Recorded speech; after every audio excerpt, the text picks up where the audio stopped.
Hey, this is Time Bomb, and if it's your first time checking out the channel, hit that subscribe button to catch all the updates. Thanks a lot for joining me. Today I'm doing a new episode of my salary cap series.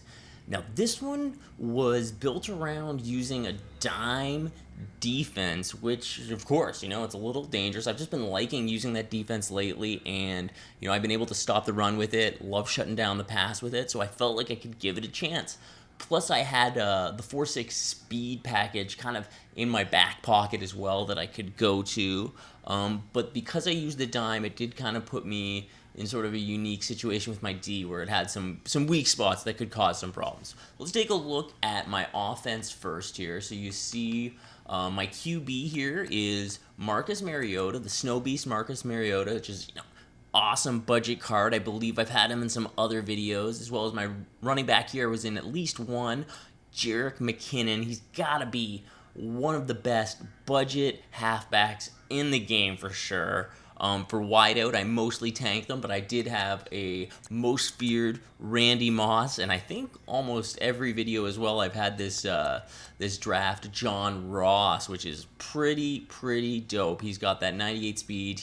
I would call him a budget beast as well. And then at tight end, I've got Dwight Clark here, who's got that playmaker. He's an 89 overall, very fast. Another snow beast, out of position player here. Another big pickup for you if you haven't used him. He's so key in draft games. A lot of these players are just budget beasts. Got exactly what you need out of them. And yeah, some of my favorite players really on this offense. And then the offensive line, I spent actually pretty decent amount on some of them. Hires 78, got this elite in there. The one area that I think I've kind of like to see some improvement maybe would be, just as I am talking about how great Jerick McKinnon is, I would actually like to upgrade him a little bit. Because there's only 2 wide receivers in this offense, I would actually like to have a better run game actually to just kind of improve everything. It would make the defense have to respect the run a little bit more. Just some of those, because Jerick doesn't have the greatest spin. He doesn't have any trucking, so a running back who you could upgrade in either of those areas would be an advantage. It's just that McKinnon is solid. He can catch the ball if you're going to pass to him. He doesn't fumble much for you, so he's pretty solid. Now, let's take a look at the defense here. I had solid user with this 96 draft, Ryan Shazier. So, he's very solid. Then I had no linebackers, outside linebackers. Instead, I went with 4 CBs. I had this Calvin Harris Jr. and this Malcolm Butler as my 3 and 4 because I'm using this dime package. It's going to have 4 CBs on the field. And then I had this 95 Night Train Lane, which rather than using the 99 like I have been, using this Night Train Lane gives me the secure tackler. It's pretty fast. This is from the Blitz promo, the Thanksgiving promo, this Night Train Lane, which was, a great card for most of the year here. And then I've got this Buster Screen card, which I've been using a bunch too. He's solid, hits the thresholds for zone. And then I had Harrison Smith, who's got a secure tackler on my strong safety, which is, solid. A little bit of run support from him. Having that secure tackler helps out a couple times as I'll go through. And maybe a controversial decision using this Paul Krause, who earlier in the year, bump my mic, earlier in the year was, big player, one of the few players you could get into the zone threshold, whereas now I still kind of like him. He's got hit power. He's actually tall, so he does decent in the catching some of those outside passes. He's actually able to get there. He's not the fastest, so he can get burnt deep, but hopefully you've got, few and far between the situations where he is going to get burned. And the way that I'm playing, usually I have some other deep blues out there with him, helping him out. He's in the zones when I need him, and some of those buzz plays that I like to run. And yeah, overall I like this team. Still using the same kicking posse. I put John Ross in the kick return. I was using the Texans offensive book, which I have a lot, and the Vikings defensive book for I love their dime package, and it has that 4.6 speed. Like I said, I can go to if I am getting beat up on the run a little bit. I was able to use that to slow them down, make them work into some passing plays, and then get the picks with the dime package. That was basically my strategy defensively. Offensively, I was running 2 wideouts. I was using a lot of under center formations and just trying to move the ball Just slow and steady, just dinking and dunking a little bit, and then going up top once I had him overcommitting to the run. That's generally my game plan if I'm not running like a passing offense with like three wide receivers in it. So this kind of two-man setup. So I do feel limited sometimes when I get into second and third and long situations where I have to pass it. It can be a little tougher. I like to be just moving the ball a little more consistently as much as I can. But let's take a look at some of the gameplay footage that I have. In the first game, my opponent is moving the ball decently, but I'm able to get this huge interception to start it off. Toe the line here. I don't know how I didn't go out of bounds, and I'm able to start this one off with a big pick six. And yeah, that was using that dime defense that I've been talking about. I did a tip tutorial on that dime play right there, the 3 double sky, and using it as a big part of my offense. After that pick six, though, he drives back on me. He's able to pound one in. So then I'm coming back the other way, and like I said, I'm hitting small passes underneath, a little play action here, then dink and done low here on a little bubble screen. We saw that a lot earlier in the year. Just getting sacked here, though, and I have to settle for a field goal. So I'm going for it, but I'm short on it. I mess up that easy kick that I should have had. So then we see again, I got the ball down low, just running a little drag. I'm able to get some decent yards after catch, get a little further on him. See, rolling outside, got all the time in the world, playmaker and my guy up, got nice little play into space, try to work it over. Still, I'm into field goal range here in the third. Game is tied at 7. Right down inside the 10, closer to the 5 here, rolling out, trying to avoid the sack, moving back into the pocket. I thought I saw a lane there. No, I overthrow it and I get picked off in the end zone. I had a man open there. I just messed up and I couldn't get it done. Then on his next possession, finally, he's able to catch me in this dime and run it way outside, get a long run. I should have been using my 4.6 speed package more because that can just get better run support. It has like a decent cover 2. And again, see, he's getting these couple of running touchdowns on me. So he's able to go up 14-7. I am driving the ball down. I'm feeling confident that I can get something, but I go for it on 4th. He shuts me down there. I overthrow my receiver. Again, I'm able to use my timeouts, get the ball back at the end here. Starting to move the ball, get some time in the pocket. Thought I had a look there. Bad throw. I throw it into like triple coverage, gets picked off. And oh, look at the way he breaks that tackle. He starts running it back. And that's going to be all she wrote in this game because this pick six is going to make him go up 21-7. So I'm going to lose the first game, which is, in the way that it's gone, I think almost every salary cap series game that I've done here to start off, they've always been losses. What is up with me? I don't know what it is that I just always start. Maybe I need to get used to to the team a little bit once I get into it. I don't know. So here we are in the second game. Here I'm on defense, and again, we're going to start this game off with another pick six. This time it's a dirty user lurk. I was probably running 4-3 and some sort of cover 3 sky there for it. Here we go again, so we're back on defense after that big pick six, and he's just got way too much time, starts to roll out, and finally sees a man open, and look at that, spin move, burns 2 people. He's able to get it inside the 10 here, but then he tries to run it in. I get a lucky shed, and he makes a dumb move. He should have been able to shake me probably for the touchdown, but I'm able to keep him around the 10-yard line for no gain.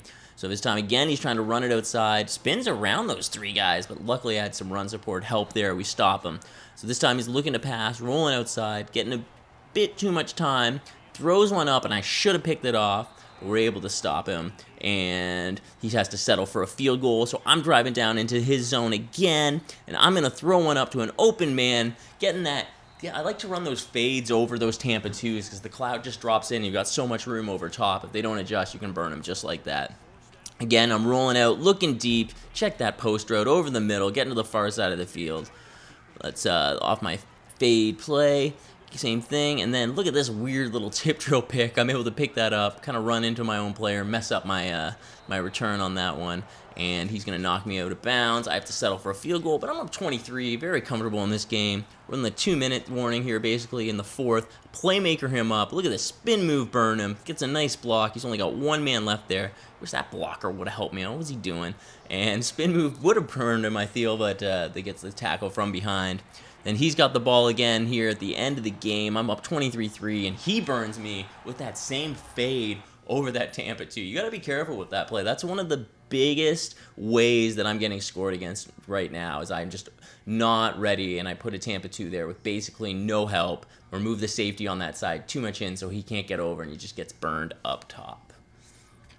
But I take that win by like 23-10. So let's get into the third game here. My opponent's got the ball. I get a big sack right there to start it off. This is the same possession. It's 3rd and 17. I can see I'm in my dime, lurking over the middle. He's rolling out. He's got the pressure coming. Another big user lurk. Again, 3rd game in a row here. I'm starting it off with the user lurk. This time another pick. Not able to make it a pick 6, though, this time. So on the ensuing drive here, I'm coming from the 30, running under center here. And motion, I see this drag coming over the field, and I'm able to just hit him. Stops from going out of bounds, but basically gets no yards after that catch and that stop. Rolling outside here, looking deep. Look at that little toss. That's a dangerous throw. Able to use the aggressive catch and come down with it. And then I'm going to pound the ball in, make that little move around the defender, get 6 on the board. Now, here's the kickoff. After that one, I try to do a high one, and look at him cut over to the middle of the field. He's got just enough room to squeeze by, and now he's going to basically walk in for about 60 yards of this. He goes, no one is around him here, and he's going to get the touchdown and tie it up just like that. That is so frustrating when you get the pick 6 just to give it up. So a little later in the game, it's tied 7-7 with QB trying to sneak it in, and I lay that hit at the 1-yard line, force the fumble, get the ball back. That's a huge play because he had just been driving down, was looking like he was going to get the field goal. And I've got the ball back in the next drive, rolling way back. I find a man over the middle, spin move. We were talking about some extra yards after the catch there, able to make my way down the field. So I'm able to settle for a field goal on that drive. Then he gets the ball, another interception. Looks like the same play we've been seeing these last couple games when I'm able to get that safety coming into the cloud flat with the pick there. Right over the middle, I got a playmaker. I'm going to find him into the end zone. So we're going to make it 17-7 now. So I'm up 10 in the third here. Again, he's rolling out. Same thing, looking for that play, but I've got just a bunch of defenders in that area. I'm able to shut down that play, get another field goal. I end up winning that game by a couple touchdowns. So now we're into our 4th game, and I don't have footage of it, but I also got a pick in this game, and I think then I got a touchdown, and then he threw this incomplete pass. He had just have enough. He just quits, so that's it from him. But I go to search again a couple minutes later, and I match up with him once more. Completely different game, or, well, maybe not completely different, but he definitely got a couple more touchdowns.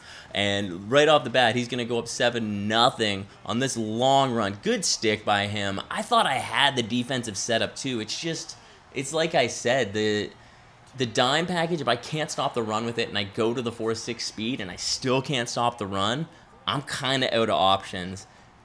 And it's really not a matter of if, but when. So you just have to hope you have the right defense at the right time and he doesn't break it off. You see a big fumble there. He's able to pick the ball up. He's going up 17-0 here in this game. We're in the third quarter. Another pass from him, and he just burns me over top there. I can't believe it. That's exactly where I want those guys to be. I just don't get the animation. But I am able to get on the board eventually here. I kick a field goal, play some good defense, and I get him to force a punt, basically. I force a punt against him, and then when I'm running it back here, check this out. Look at the move, coming over the middle. Nice spin move, burn a couple guys. Look at all that space. Once you have that space, you know you can run it back on those punt returns. There's just so much room on the field just because everyone's spread out with the blocking. I'm able to at least make it respectable at 20-10, but that's as close as I'm going to get. That was a very frustrating game. I actually really like running this dime team. I think the one area, like I said, I might want to upgrade is my halfback, but I'm thinking there's 2 places that I could really do it, which would be if I downgrade my user from Shazier and as well if I downgrade my defensive line. But, I mean, I want to be getting pressure with them. I think they're pretty key to getting what run stop I am. But that would be the next area that I would try out, I think, with this lineup. I don't think I mentioned it. This lineup, amazingly, this is such a great, affordable lineup that I was able to get, I guess only 3 wins in these games, but I easily could have had the 4th one, and it was only, I think, 560,000 when I put this lineup into Muthead. So very affordable team at 560,000. They're only to get cheaper if you're still working on building on your salary cap team. Definitely try this out. Thanks a lot for checking out the video today. If you've got any other suggestions or tips or requests when it comes to salary cap lineups or teams or players that you'd like to see, comment down below. Give the video a like. Hit that subscribe button if you haven't already. I've been Time Bomb. You guys have been great. I'll catch you guys later.